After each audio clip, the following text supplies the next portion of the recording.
Agustín, menuda ten desmontada hoxe, non sei se isto é o anticipo do Entroido ou Claro. porque cada semana hai algo aquí.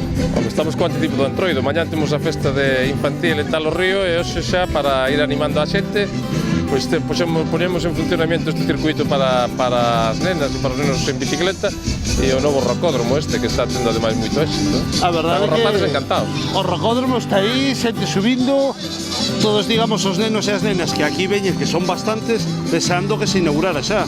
Claro, levamos unha semana que non podíamos ir porque non tiña o sistema de seguridade e polo tanto non podíamos poñer en funcionamento, pero xa non esperamos máis, xa non esperamos ni o sábado ni o domingo, xa a golpe de xoves, en vísperas do Entroido, pois vamos a quentar motores. Aparte, hai que había que inauguralo este bo tempo, o domingo pasado tivestedes a primeira sesión que tiña que ver cos colorreteiros, éxito absoluto, e polo que vexo, outro éxito o día de hoxe. Sí, aquí o que non faltan son nenas e nenos, isto é un sin parar.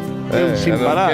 Non queda aquí a cousa porque xa estamos empezando a aquecer os motores para o Festival de Cine e Música con Souto Pequeno, que xa o temos aí a menos dun mes. E polo tanto, bueno, temos que ir dándolle pois vida a estes entornos e polo tanto que as nenas, os nenos e a familia completa pois que goce, non, destes lugares. É do máis importante para o Concello de Sotomayor, os nenos e nenas familias de aquí do Claro, entorno. eu creo que o máis importante é que as familias se sintan integradas no noso pobo, verdad? E a mellor maneira pois é que disfruten, que xoguen, que socialicen e polo tanto que uns rapaces ademais de estar no colexio que poidan estar tamén pois na rúa, que poidan estar nos parques e que poidan estar pois a ver se de novo andando en bicicleta.